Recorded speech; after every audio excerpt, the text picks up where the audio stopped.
فبشرهم لا يؤمنون ختم الله على قلوبهم وعلى سمعهم وعلى أبصارهم غشاوة ولهم عذاب عظيم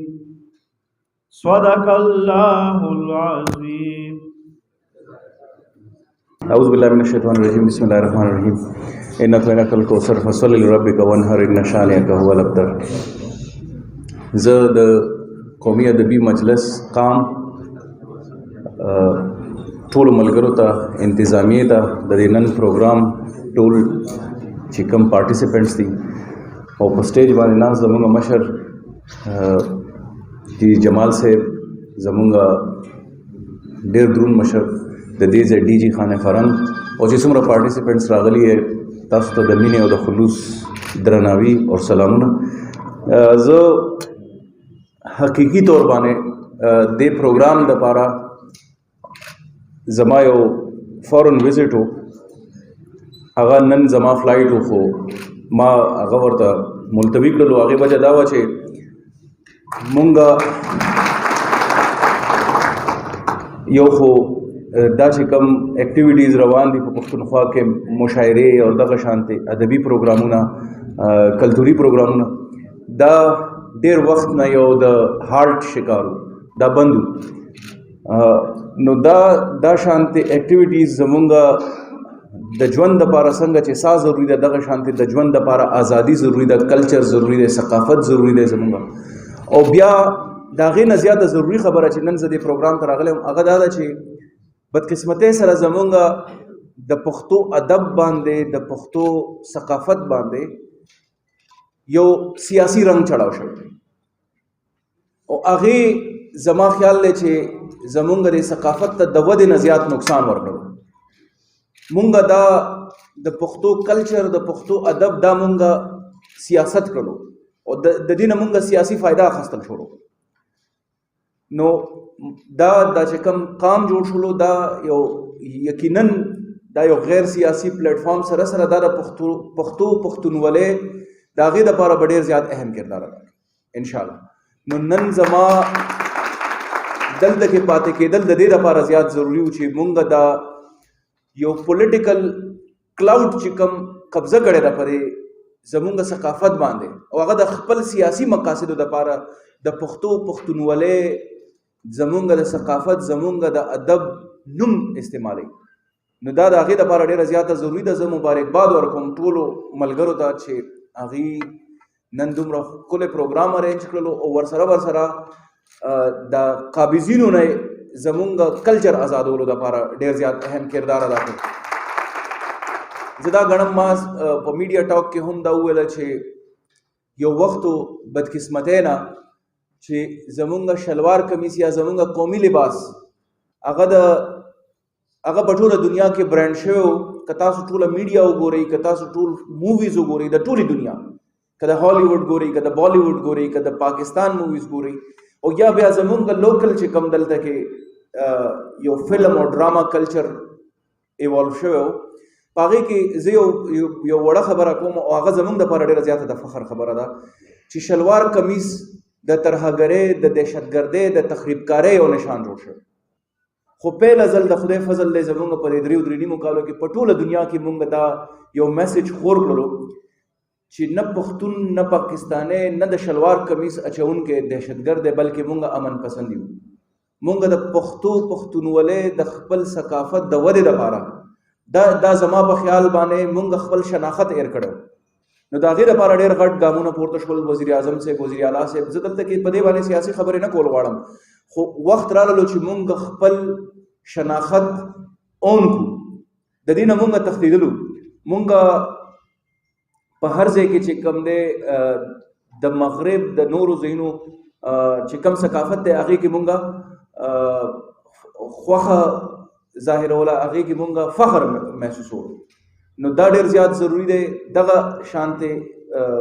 معمولات دغه شانتې اکټیویټیز زما په خیال باندې اوس وخت راغلی دی څنګه چې مونږ کله هم چې د امن خبره کوو نو امن سره کلچر ثقافت ادب دا ورسره تړلې شوي دي. دلته کې زمونږ په جامعاتو کې ډېر غټ پروګرامات روان دي. بل که تاسو د خطي صورتحال وګورئ، د افغانستان صورتحال بالخصوص وګورئ، نو هغې د لاسه چې کوم دی مونږ ته یو په ټوله نړۍ کې یو مشکلات پیښېدی شي چې زمونږ ایمیج بلډینګ ډېر زیات ضروري دی. هغې دپاره هم دغه شانتې پروګرامات او دغه شانتې یو غیر جانبدار فورم ډېر زیات ضروري دی. نو زه یو ځلې بیا ډېر زیات له زړه نه مبارکباد پیش کوم او امید لرم چې دا نن کم شروعات دی دا به یو شروعات دا به اختتام نه. مونږ به دغه شانتې اکټیویټیز نورې زیاتو، نورې به تیزو، او بلکې زه دا وایم چې زمونږ ثقافتي پروګرامات چې کوم دی هغه ډېر زیات د دې ټیکنالوجي د لاسه ډېر زیات پشا شوي دي. زما دا خیال دی چې دا تاسو چې کوم هر ضلع په سطح باندې ملګري وټاکل، دغه شانتې دی په هر علاقې په سطح باندې وټاکلی شي، او هر قسم ته د سیاسي وابستګۍ نه دا ډېره زیاته ضروري ده چې مونږ دا د سیاسي وابستګۍ نه بالاتر وساتو. دا زمونږ قومي ادبي مجلس چې دی دا د ټولو د پښتنو د پښتونخوا د بقا سوال دی. په دې کې چې کوم دی مونږ هیڅ قسم ته سمجوته نشو کولی. نو زه یو ځلې بیا شکریه ادا کوم او یقین او امید لرم انشاءالله چې دا پروګرامات په سیوا کېږي په هر ځای کې زمونږ د طرف نه، د صوبایي حکومت د طرف نه. جی جمال صاحب برخوردار زمونږ ډېر تکړه د ټیم ملګری دی. مونږ نن د هغې موجودګي زمونږ دپاره هم ډېره زیاته حوصله افزا ده. مونږ د حکومت د طرف نه تاسو سره انشاءالله چې دا وعده ده، دا کمټمنټ دی چې تاسو به مونږ یوازې نه پرېږدو. مونږ به انشاءالله تاسو سره ولاړ یو، او دا په هیڅ صورت باندې د حکومت یا زمونږ احسان نه دی، بلکې دا ستاسو احسان دی زمونږ په ژبه باندې، زمونږ په پښتونخوا باندې، زمونږ په ثقافت باندې. نو ډېره مننه څنګه چې کامران بنګش صاحب وویل، څنګه چې ادریس سر صاحب وویل، ډاکټر صاحب وویل او نورو محترمو مېلمنو وویلې، دا یو آغاز دی او انشاءالله دا آغاز به چې کوم دی نو اوس منزل لخته روان دي دا سفر. یقینا اخره کې چې کوم مقرر راځي نو بیا خلک پاسي روان شي، او مغه حال ما سره هم دی، او خدای دې تاسو له زړه صبر درکړي چې تاسو کښېنئ. او زما خو موډ دی خو اوږد تقریر وکړم ولې چې تاسو به وږي بیا او نه جي دلته د کلچر خبره کېږي. یو د کلچر یو اهم چې کوم شعبه ده نو هغه پولیټیکل کلچر هم وي. نو یقینا چې کلچر چې کوم نور شعبې دي او نور پهلو دي اړخونه دي هغې سره سره د پولیټیکل کلچر کې هم کار پکار دی. زموږ د پښتو موسیقۍ د غزل شهنشاه خیال محمد استاد ته په دې تالار کې د راتلو هرکلی وایو او درناوی ورکوو، عزت ورکوو. الله تعالی دې خوشحاله کړي چې زموږ دا محفل یې په خپلو راتلو باندې روښانه کړه او ښایسته یې کړه. ورسره د قام په نوم چې کوم تنظیم جوړ شوی دی، یعنی قامي ادبي مجلس، نو دا د ټول خیبر پښتونخوا بلکې خیبر پښتونخوا نه علاوه هم چې په اسلام آباد کې څوک د پښتو دپاره کار کوي، د ژبې دپاره کار کوي، د ثقافت دپاره کار کوي، که هغه په کیټه کې دي، که هغه په کراچۍ کې دي. مطلب دا چې د دې ټولو دا یو نماینده تنظیم مونږ جوړ کړی دی. دا نن چې تاسو وینئ، نن د دې وړومبنی کنونشن دی، پرانستی ده. په دې کې چې کوم دی زمونږ لوی لوی فنکاران راغلي دي، لکه د دې لومبۍ افتتاحیه چې کومه ده د پرانستې دستوره ده.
خویندې ادبي لښکر خال صدره یم چې کوم د پښتونخوا ډومبی تنظیم دی د ښځو پښتنو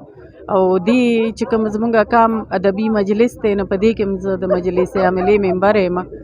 د دې تنظیم ښکلېوالی د ټولو نه غټ ښکلېوالی چې کوم دی هغه دا دی چې کم زمونږ تنظیمونه دي مختلف نه ټول په دې یو تنظیم کې راجمع دي د هغې ټول مشران ډاکټر اسماعیل ګور صاحب او اثر صاحب یو ځای کړي دي نو زما په خیال پښتانه خو د بده مرغه چېرته یو شوي نه دي خو دا ډېر ښه قدم دی دې حوالې سره نو چې یو ځای یو نو خامخا څه ناڅه به کوو هغه به د ادب حوالې سره ومي او هغه به د ثقافت حوالې سره ومي چې د دې غونډې مهماني خصوصي شو او زمونږ درناوي کې اضافه وکړه نو ستاسو ډېره مننه سر دې سره سره زما خو ډېره خوشبختي ده او ډېره به وه چې که دلته آصف خان صاحب چې د پښتو اردو فلمونو ډېر لوی نوم او یو ډېر لوی انسان د هغوی د فن خو دی خو به حیثیت انسان د هغوی عظمت زه یو معمولي خبره کومه د هغوی په میوزیک پروګرام استاد خیر محمد سره ناست وو نو زړه خبره ده لس 15 کاله نو آصف خان صاحب راغلی و تشریف یې راوړی و ناست وو نو چې د دیوال ته یې ډډه والې وه نو بیا یې سمدستي پاڅېده نو وی چې خیال صاحب ته زه معافي غواړم او وی چې یاره تاسو طرف ته مې دا خپې اوږدې شوې وې تاسو ته مې خپې وې نو دونه لوی هستۍ ته زما خپې کېدل نه دي پکار دا د هغوی د هغه عاجزۍ او د هغه نو هغوی هم زه ډېر مشکور یم چې کم از کم چې ته به که راله خدای دې وکړي چې را به شي خو که رهین دونه تکلیف یې کړی دی د لایق صاحب زه ډېر مشکور یم د دې خویندو ډېر مشکور یم د لرې نه راغلي د ملګرو ډېر مشکور یم and I'm also grateful to the DG of Khan Qalam Iran because he cordially extended his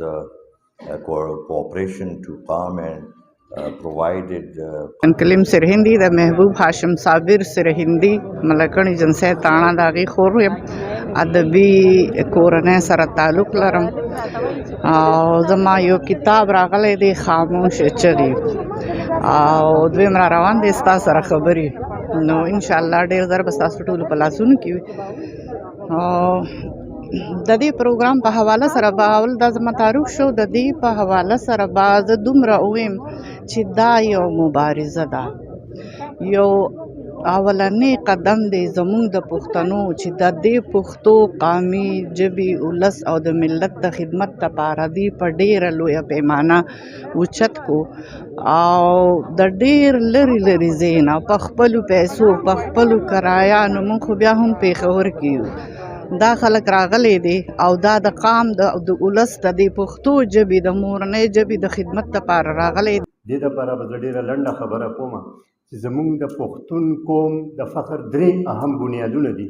یو نسلیت دی یوه ژبه ده او یو ثقافت دی نو عمومي طور پښتون چې کوم دی هغه خپل په نسل باندې ډېر فخر کوي خو تر څو پورې چې د ژبې خبره ده نو د ژبې فروغ د هغې خورول د هغې تدریس دې ته د پښتون کار توجه پوره نه ده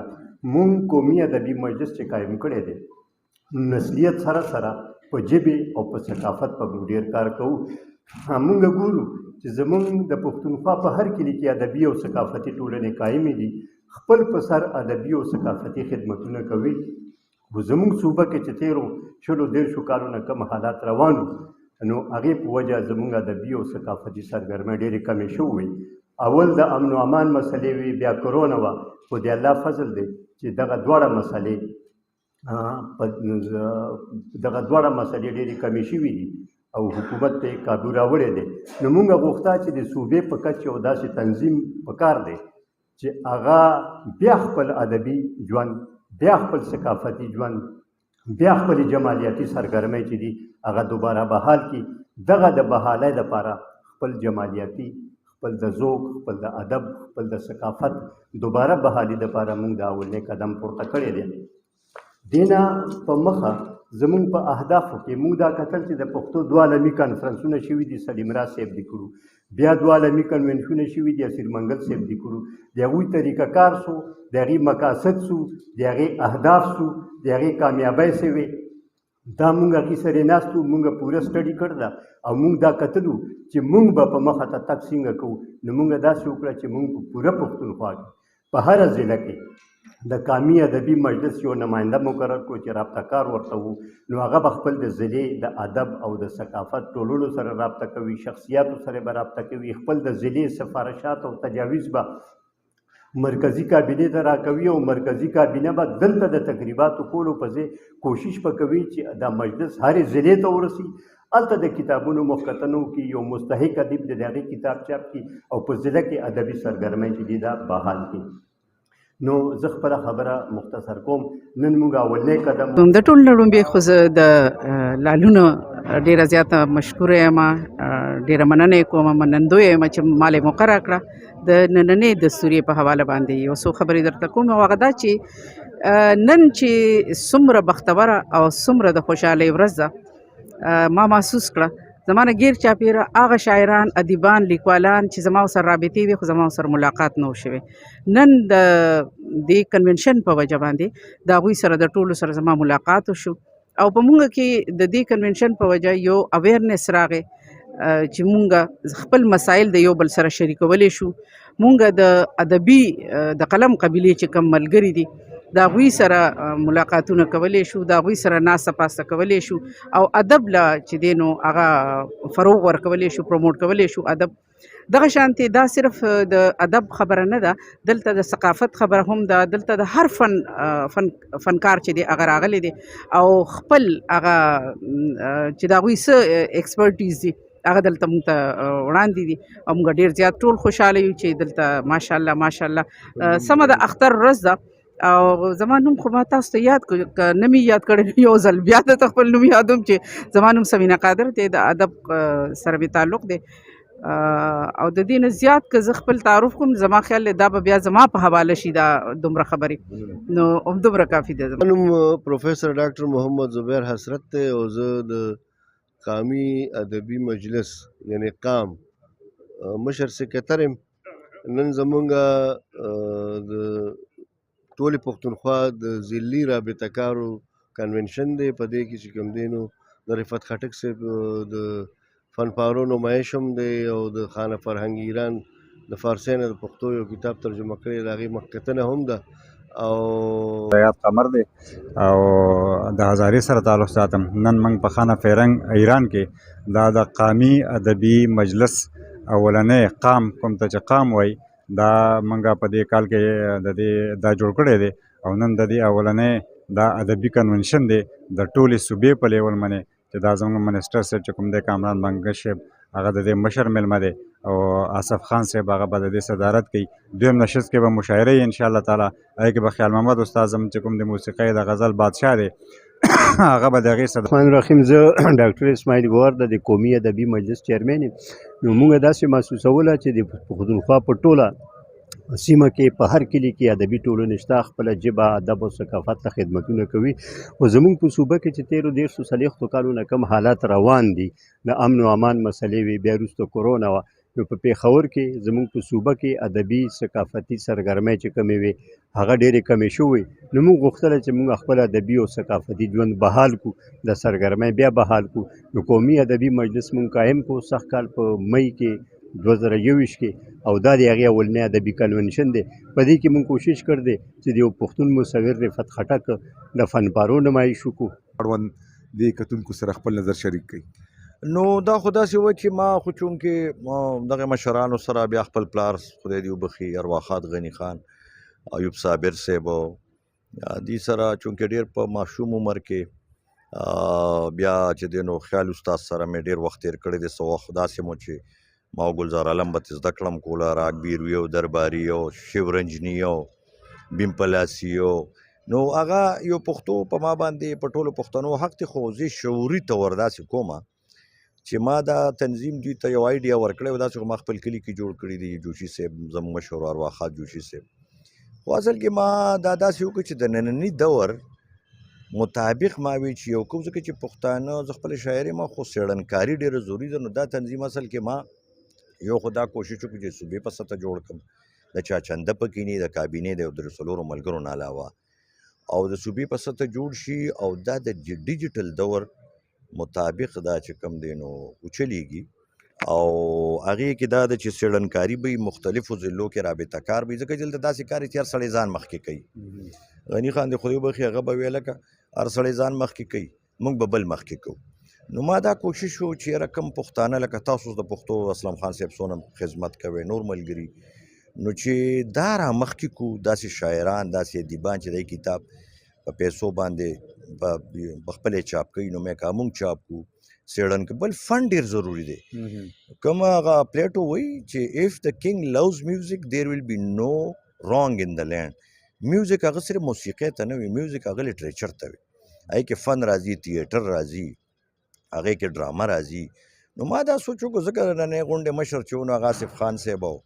خیال صاحب صدارت وکړو که نه نو موږ دا سوچ کوو چې دا فن له لږه وده ورکړو او د فنکاران چې کم دي نو پښتون فنکار چې کم دی بیا دا چې لږ د روایاتو خلاف لکه غني خان یو سکلپټر او بالکل د بودیسټ مطلب په سټایل کې د دې خاورې په آهنګ کې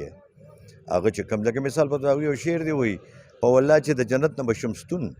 که کنزل پکې وانوم نو د پښتون نو اوس ګوره هغوی مطلب دا دی چې اسلامي خبره هم په پښتو په دغه مطابق په آهنګ کې کړې ده نو دا انشاءالله داسې ده او مخکې به هم زه کوشش کوم چې دې کې یو مونږ ځکه چې زه اوس لږ داسې ریسرچ طرف ته تللی یم د غني خان د کتاب نه پس زه اوس ریسرچ ته تللی یم ما وی چې اوس لږه څېړنکاري وکړو شاعران خو پښتنو کې هر سړی تقریبا شاعر دی ځکه چې د پښتو چې دا کم د پښتو نه د موسیقۍ چې کم سارېګاما پاداني سا دی نو په دې کې د اګا سټینډز فار ګنداره او ګنداره دا چې کوم ځای موږ ولاړ یو د خاورې نوم دی نو پښتانه بنیادي طور موسیقیت پسند خلک دی او نو دا په دې بنیادو او انشاءالله داسې به مخکې کوو ستاسو هم ډېره مننه اسلام خان صاحب تھینک یو ویری مچ ډېره مننه ادریس سر صاحب اسفندیار خټک زه د خوشحال خان خټک دولسم پشت یم نن موږ راغلي یو دلته پېښور ته خانې فرهنګ ایران کې موږ ډېره شیشته برنامه خپرونه ده او دا خپرونه ده د کې راټول شوي دي د پښتونخوا ولا لالونه هیرې او داسې جوهران راغلي دي چې د کې ادیبان دي د کې شاعران دي او د کې ماغونې یو خاکسار نڅاګار هم ده او د ځکه به زه نن پېښ کوم د خوشحال خان خټک د وختو د ګاډا د نڅا تاریخ د پښتنو تاریخ د ټیري والا کردار د خټک ډانس ولا هغه کې ترویج کې او ترقۍ کې او هغه نه وروسته به د کتک او د خټک والا آمیزش پېښ کوم بسم الله الرحمن الرحیم زما نوم امجد علي خادم دی او دا چې کوم پروګرام وشو او روان دی یو نشست د دې وشو دویم نشست په اوس کېږي دویم نشست د دې د مشاعرې دی دا تنظیم د دې نوم د قام دا ادبي او ثقافتي تنظیم دی قامي ادبي مجلس د دې یو نیم 2 کاله وشو چې دا جوړ شوی دی د دې کابینې 13 کال په جون کې حل فغشت و کابینې په 9 کسانو باندې مشتمل ده او د خیبر پښتونخوا د مختلفو سیمو ادیبان او شاعران په دې کې شامل دي خیال محمد صاحب دا نن چې کومه دستوره د قامي ادبي مجلس دی چې د دې روحي روان چې دی د ادریس صاحب دی او ډاکټر اسماعیل ګوهر صاحب دی یو تنظیم جوړ کړو چې دا به په دې ټوله صوبه کې په پښتنو کې به د ثقافت د فن چې په دې کې موسیقي شامل ده په دې کې هر څه شامل دي د دې د ودې دپاره به کار کوي دا نن ډومبۍ ورځ ده حلبرداري شوه او تاسو د دې دستورې صدارت یعنی تاسو مشر یې تاسو څه ګڼئ او دې ته په کم نظر ګورئ یاره عزیز صاحب دا خو ډېر لوی نظر دی زما په مثال خو یو ښه دی خو دا پروګرام ډېر لوی پروګرام دی پښتو ادبي مجلس د قام په نوم باندې د قام په نوم چې زه دې له راوختی شوی یم نو دا زه ډېره خوش قسمتي او یو فخر ګڼم چې ادریس صاحب خو بیا ډېر خوشحاله دي هغه خو مونږ په هر ځای کې یادوي خو دا په دې کې بیا ډېر سپیشل یاد کړی یم د ادریس صاحب د سوري لاندې دا تنظیم جوړ شوی دی او دوی به همدغه د فن او د ثقافت د ودې دپاره کار کوي تاسو نن راغلی په دې کې مو شرکت وکړو تاسو بیمار یم د هغې باوجود هم تاسو راغلی څه محسوسوئ په دې خوشحال یې په دې ډېر زیات چې خوشحاله نه وي نو بیا به راتلی به نه او تکلیف له مې کتې نه بالکل ما نه تکلیف تښتېدلی دی او که نه چې ادریس صاحب نامه پکې بل هغه یاد کړی ما ډېر زیات بل دا څومره حاضرین چې دي نو دې ټولو زه ادیبان شاعران راغلي دي شاعران څېړنکاران راغلي دي لوی لوی خلک راغلي دي د دې ټولو زه ډېره مننه کوم او ډېره ډېره زیاته دا اقرار کوم چې د قامي ادبي مجلس د دستور او منشور به پابند یم د مجلس مفاد به په خپل ذاتي مفاد مقدم ګڼم خپل تنظیمي فرض به دیانتدارۍ سره ترسره کوم الله پاک دې زما مددگار شي آمین ډېره مننه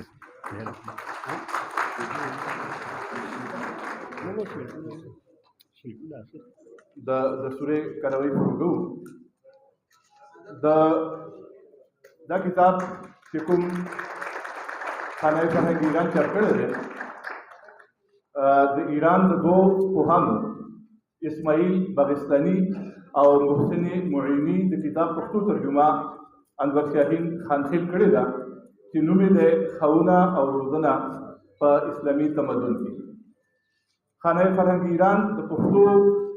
پښتنو د مطالعې لپاره دا کتاب پښتو کې چاپ کړی دی د 103 مخونو دا کتاب په 2 برخو ویشل شوی دی اولنۍ برخه کې 4 بابونه او دویمه کې 3 بابونه دي و همه ادیبان، شاعران، فرهیختگان، دوستداران علم و ادب و شرکت کنندگان در این همایش ادبی ایران و پاکستان می نمایم. وجود مفاخر ادبی 2 کشور برادر ایران و پاکستان از جمله مولانا رومی، حافظ شیرازی، شیخ سعدی، خیام نیشابوری، رحمان بابا، حافظ شیرازی پشتونها، خوشحال خان خټک، حمزه بابا و غنی خان گنجینه‌ای گرانبها برای حفظ و اشاعه تفکرات والای آنان به نسل جوان بوده و سرمایه‌ای ارزشمند برای تعاملات قشر فرهیخته و تحصیل کرده جامعه در جهت نزدیکی و تقویت روابط 2 کشور می باشد. ادبیات شبه قاره به دلیل مشی عارفانه و صوفیانه مردمانش بیشتر تحت تاثیر بزرگان ادبی چون حافظ و سعدی و رومی و جامی قرار گرفته است تا سروده های حماسی حکیم طوس، شاهنامه فردوسی تا مرزهای شرقی قوم پشتونها رسیده است. پشتونها در طول تاریخ همواره با روحیات ظلم ستیزی خود و اشعار حماسی نزدیکتر می باشند. دکتر علی کمیل قزلباش که اصالتاً پشتو زبان است و استاد زبان و ادبیات فارسی دانشگاه بلوچستان می گوید شاهنامه در تمامی مناطق پشتونها نفوذ فکری و فرهنگی داشته و در این راستا شاهد چند نمونه ترجمه های شاهنامه به زبان پشتو بوده ایم، از جمله ترجمه منظوم از مولانا محمد رفیع، ترجمه منظوم از ملا نعمت الله. خوشحال خان خټک نامدارترین شاعر و غزلسرای پشتو نیز هم اشعاری حماسی سروده و در عین حال خود مرد میدان جنگ بوده است. او در اشعار حماسیش آشکارا متأثر از فردوسی بوده است. بیشترین قصاید و بخش‌های عمده‌ای از غزلیات این شاعر بزرگ رنگ حماسی داشته و اغلب آنان مربوط به مبارزات ایشان بوده است.